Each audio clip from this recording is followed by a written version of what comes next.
cryptocurrency 安唔安全呢？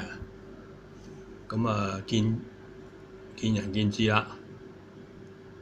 但係我意思咧就，你本身係小心嘅人咧，咁啊當然安全啦。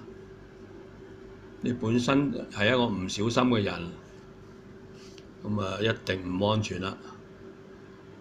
因為佢需要做得好小心先至保存到佢嘅錢嘅。你一唔小心就隨時唔見嘅。而家個世界都係咁樣㗎啦嚇。咁我哋睇睇一個 account 嚇。嗱呢個 account 咧，呢度有一紮 account， 最多錢嗰啲喺上面。咁你睇到有幾多錢啊？呢度 Ether 每一個 Ether 大約而家220蚊美金到啦嚇。咁佢啲錢就咁擺喺呢個 account 度㗎啦。你如果能夠知道點樣開個 account 咧，你就可以攞佢啲錢㗎啦。你可以睇下而家總共有幾多 account， 其實開 account 嘅數量仲係好細嘅啫，因為佢係40位嘅 character 㗎嘛，有好多個組合㗎嘛。咁啊入呢個 account 睇下咧，佢仲有 in 有 out 嘅添㗎。呢個所有 transaction 全部都喺晒度嘅，你可以成個帳目查晒佢嘅，邊度嚟邊度去。咁呢個已經200幾日啦，差唔多1年前啦。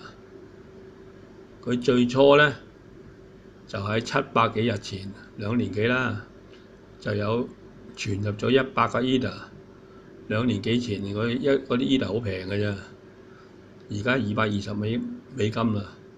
以前要查一查先知幾錢，總之幾蚊咁嘅啫，好似啊。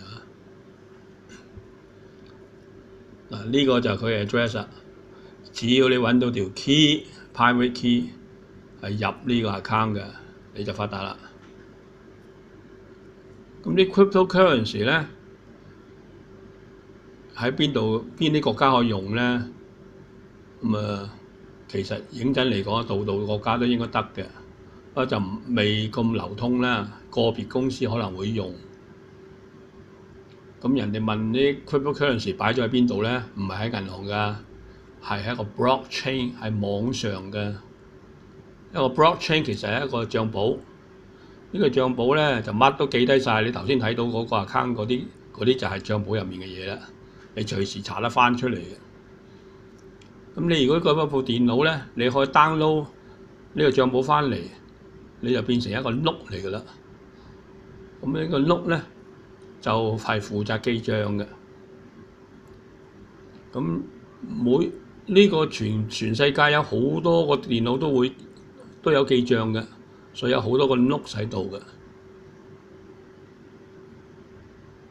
咁除咗啲碌之外咧，就仲係有啲人咧特別去做嘢嘅，就係嗰啲 miner， 佢就負責睇到有咩 transaction 啊，有咩轉帳，有咩嘢有關嘅嘢咧，佢都將佢收埋一個 block，validate 佢，即係認證咗啦。咁啊將呢個 block 咧就擺落嗰個 blockchain 嘅尾度，永久嘅，改唔到嘅，冇得改嘅，一改咗人就知嘅。咁啊仲將呢啲帳簿咧就每人分一份，即係唔係個個有啦，有啲碌嗰啲先有啦。咁即係話咧，你啲 hacker 有乜辦法去 hack 佢咧？